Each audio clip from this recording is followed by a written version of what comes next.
안녕하세요. 원피스 도서관 원도입니다. 원피스 1114화가 공개된 이후 충격적인 내용들이 전개되기 시작했습니다. 오늘은 오다가 과거에 흘렸던 마더플레임의 힌트와 무한의 동력을 가능하게 만드는 악마의 열매의 정체, 그리고 세계 정부에서 가장 경계하고 지워야 했던 종족에 대해서 공개하겠습니다. 마더플레임의 등장을 암시하는 글들이 과거부터 존재했다는 것을 아셨나요? 일단 이것을 보시면 이해가 빠르실 겁니다. 여러분, 마더플레임을 만들기 위해서는 파워플랜트가 필요하다는 사실이 밝혀졌습니다. 이것은 에넬이 달에서 고대 벽화를 관찰하는 장면입니다. 이것을 자세히 보시면 이번에 공개된 마더플레임을 상징하는 그림과 매우 유사하다는 것을 알 수 있습니다. 오래전 해외 커뮤니티와 국내 커뮤니티에서 잠깐 유행하던 떡밥으로 그때는 그냥 넘겼지만 이번 원피스 1114화에서 마더플레임에 꺼지지 않는 불꽃과 자세한 이미지가 공개되면서 에넬이 보았던 고대 벽화가 다시 주목받고 있다는 것입니다. 그렇다면 마더플레임 미스터리에 조금 더 접근해 보도록 하겠습니다. 일단 마더플레임의 가장 중요한 핵심은 꺼지지 않는 불꽃입니다. 신에게 도전하는 기술이라고 말할 정도로 매우 어렵다는 것입니다. 흡사 현실에서도 인공태양을 만들기 위해 엄청난 노력을 하고 있죠. 오다는 아마 현실 세계에서 인공태양을 만들어내는 연구를 오마주한 것으로 보입니다. 다시 돌아와서 마더플레임의 중요한 핵심은 에너지입니다. 그리고 오다는 그 에너지원을 꺼지지 않는 불꽃으로 설계했는데요. 그렇다면 우리는 이런 생각을 하게 됩니다. 원피스에서 불이라는 매개체는 상당히 많이 등장하죠. 그 중에서 꺼지지 않는 불이라는 타이틀을 가진 것들은 어떤 것들이 있을까요? 가장 먼저 떠오르는 것이 있죠. 자연계의 온갖 환경에서 생존 가능한 괴물이라고 불리었고, 옛날에는 이들을 신의 종족, 신이라고 하였습니다. 그리고 세계 정부에서는 이들 역시 지우려고 하였죠. 눈치 빠르신 분들은 이미 눈치채셨을 건데요. 바로 루나리아족인데요. 이미 세계 정부와 임은 루나리아족의 불꽃에 관심이 굉장히 많았다는 사실이 밝혀집니다. 지금부터 소름 돋는 증거들을 보여드리겠습니다. 여러분, 루나리아족을 몰랐다고 생각하시고 이것들을 생각해보세요. 이들의 능력은 단순히 종족 특성만으로도 어지간한 악마의 열매 능력에 비견되거나 그 이상의 메리트를 지니고 있다는 것인데요. 화염과 불꽃이라는 타이틀을 가지고 탄생한 이글이글 열매나 마그마그 열매와 유사한 화염계 능력과 무적의 방어력, 고속이동 능력이 가능하고 아무리 혹독한 자연계의 환경 속에서도 살아갈 수 있는 괴물 같은 적응력과 강인함을 가져 급기야 신이라고까지 불린 괴물 종족이었다고 대놓고 명시하며 이 종족의 강대함을 대대적으로 공인하였습니다. 그리고 그들은 결국 이들을 가지고 해서는 안 될 것들을 하기 시작했습니다. 역시나 그 중심에는 베가펑크가 있었죠. 급기야 베가펑크는 루나리아족의 신체적 특성을 복제해서 구현하는 데 성공했고, 베가펑크는 루나리아족의 신체적 특성과 칠무회의 능력을 합쳐 칠무회를 대체하는 세계정부의 새로운 전력인 세라핌을 만들어냈고, 세계정부는 세라핌이 완성되자 칠무회 제도를 폐지해 버리게 된 것입니다. 이제 모든 것들이 하나하나 맞춰지기 시작하죠. 이미 이들은 이 모든 것들을 설계하고 있었다는 것입니다. 물론 베가펑크는 세라핌을 통제할 수 있는 통제권을 그래도 본의를 위해 장치를 해두었지만요. 이제 이들의 불꽃이 얼마나 강력하고 사기적인 능력을 가지고 있는지 디테일하게 들여다보겠습니다. 일단 루나리아족의 불꽃은 기존의 불꽃들과 개념이 다릅니다. 등에서 끊임없이 타오르는 불꽃을 자유자재로 생성하고 자유롭게 다룰 수 있습니다. 끊임없이 타오른다는 이 문구에 주목해야 한다는 것입니다. 마더플레임에 필요한 핵심 키워드인 끊임없이 타오르는 불꽃과 일맥상통한다는 것입니다. 그리고 조로는 킹과의 전투에서 루나리아족의 불꽃을 마그마와도 같다고 언급하였으며 위력도 굉장히 강력하여 조로조차도 잘못 맞았다가 죽을 뻔했다고 했습니다. 원피스에는 상성이라는 것이 존재하고 매우 중요하죠. 정상 전쟁에서 밝혀졌듯 불꽃과 화염의 상위호환은 마그마그 열매의 마그마입니다.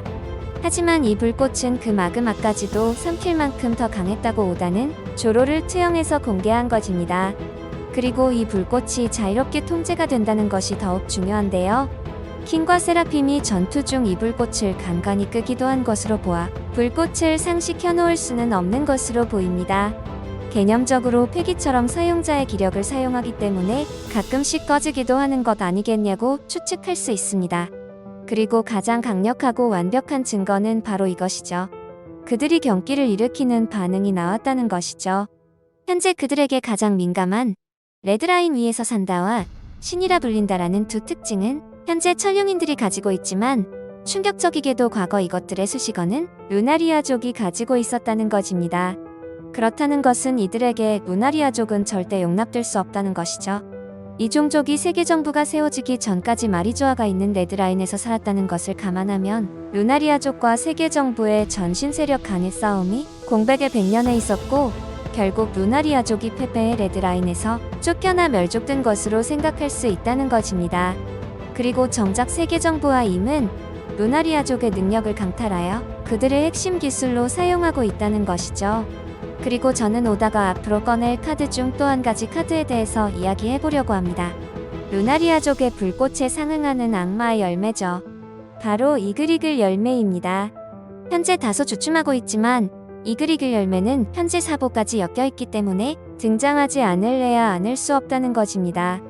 오다가 이글이글 열매에 얼마나 많은 떡밥들을 심어 놓았는지 지금부터 디테일하게 알아보겠습니다. 에이스는 아버지가 누군지 다들 아실 겁니다. 바로 해적왕 골드로저입니다. 로저는 자신이 죽음을 당하기 전까지도 에이스가 무사히 태어날 수 있을지 상당히 걱정하고 있었습니다. 그리고 운명의 시간인 24년 전 자신의 마지막을 화려하게 장식하기 위해 로저는 스스로 해군에 자수하게 됩니다. 로저에게는 무슨 생각이 있었을까요? 세계 정부는 자신들의 힘을 과시하기 위해 로저를 붙잡았다고 공표합니다. 로저는 처형 직전 셀 수도 없이 목숨 걸고 싸웠던 가프에게 곧 태어날 자신의 아이인 에이스의 이야기를 꺼내고 심지어 거두어 달라는 부탁까지 하게 됩니다. 이 부분이 아직까지 미스테리로 남아있는데요. 자신의 오른팔이자 시작의 동반자 그리고 가장 가까운 동료인 레일리가 아니라 가프한테 맡긴 것입니다.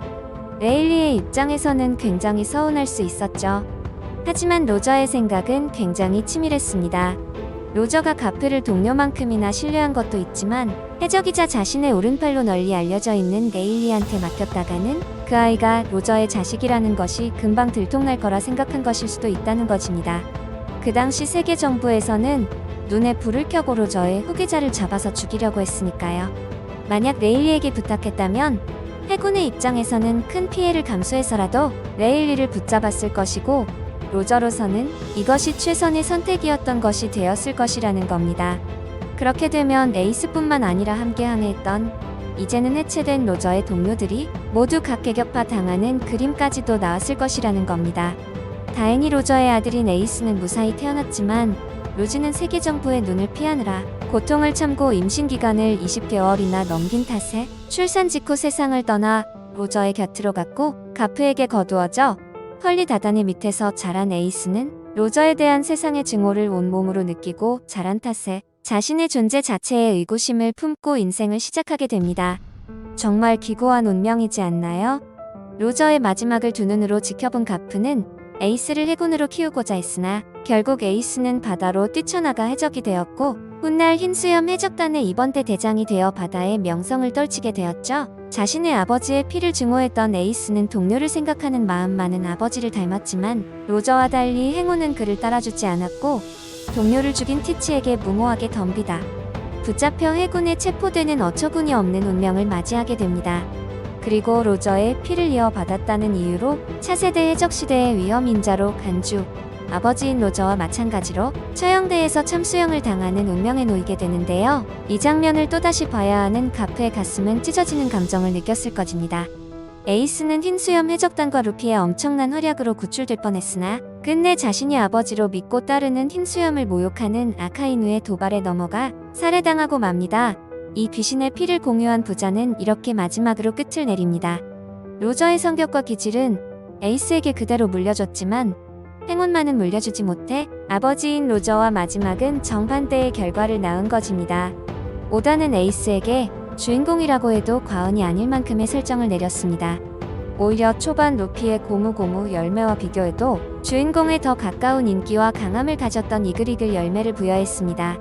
태양신 니카가 뒤늦게 등장했을 때도 오다가 급조한 설정이 아니냐는 이야기가 상당히 많았죠. 오히려 태양의 상징과 이미지, 그리고 해적왕의 아들이자 밀짚 모자와 흡사한 모자를 쓰고 나왔던 에이스가 오히려 주인공에 더 어울린다는 이야기가 많았고 심지어 에이스는 사망한 지 10년이 넘어가는데도 등장 이후 모든 인기투표에서 10위권에서 한 번도 떨어진 적이 없으며 애니 관련 조사에서 죽지 않았으면 했던 캐릭터 또는 죽음이 인상적이었던 캐릭터. 부류의 투표가 열리면 거의 1위에서 2위 안에는 무조건 랭킹될 만큼 아직까지도 팬들에게 주인공급 인기를 가지고 있다는 것입니다. 게다가 로저와 에이스의 나이 차이가 55살 차이고, 이것은 오다가 로저가 죽게 되면 대놓고 그 다음 시대의 해적왕을 에이스로 내정했다고 볼 만큼 타이밍이 절묘했다는 것입니다. 인기며 비주얼이며 출생의 혈통이며 루피에 비해서 그 다음 해적왕의 명분이 에이스에게 훨씬 추가 기운다는 것입니다. 하지만 오다는 루피와 관계를 의형제로 설정하였고, 또 다른 태양의 능력인 태양신 니카에 루피를 세웁니다. 태양을 상징하는 니카, 그리고 태양의 힘을 가진 이그리길 열매, 해적왕의 피를 이어받은 에이스가 하지 못한 업적을 태양신 니카의 힘을 각성한 루피가 이룬다는 것인데요. 저는 세라핌을 보면서 느낀 점 중 하나가 너무 아쉬웠던 에이스를 세라핌으로 한 번쯤은 등장시킬 수 있지 않을까라는 생각까지 했을 정도입니다. 세라핌들이 자신들의 자아를 가진 모습까지 최근에 보여지면서 에이스의 자아를 가진 세라핌이 등장한다면 기어픽스가 등장하던 때의 감동이 다시 한번 재현될 것입니다. 결국 최종장까지 도달했고 이제 이글이글 열매의 의지를 이어받은 주인공은 사보가 되었습니다. 태양의 힘인 이글이글 열매는 태양신 니카를 보좌하는 운명일까요? 사보 역시 루피와 함께 의형제의 관계를 가지고 있기 때문에 사보는 마지막까지 루피를 위해 싸울 것입니다. 저는 아직도 이글이글 열매에 대해서 계속 의심하고 있는데요. 원피스 2부로 넘어오면서 이글이글 열매 없이도 화염 능력을 사용하는 사람이 많다는 점은 이글이글 열매의 아이덴티티가 너무 흐려진다는 의견들이 많았고, 원피스 초반 인기가 상당히 많았던 악마의 열매이자 스토리라인의 중심점에 있는 에이스와 사보를 이어서 내려져 오는 이 열매가 이렇게 흐지부지하게 끝나지 않을 것이라는 겁니다. 게다가 검은 수염 역시 과거의 이글이글 열매를 탐내는 모습을 보여줬죠. 상당히 많은 강자들이 화염의 공격을 사용하지만 자세히 보시면 이글이글 열매에 비교하면 화염의 크기나 양이 이글이글 열매에 비하면 터무니없이 부족하다는 것입니다. 저는 오다가 릴리스를 통해서 불이라는 동력원을 계속해서 강조한 이유가 분명히 있을 것이라고 생각합니다. 베가펑크의 기술로도 자연계의 악마의 열매는 인공으로 만들어내기가 상당히 힘들다고 하였으며, 만약 만들어냈다고 하더라도 그 화력이 진짜 이글이글 열매와 얼마나 흡사한 에너지를 보여줄지도 상당히 미지수이기 때문입니다.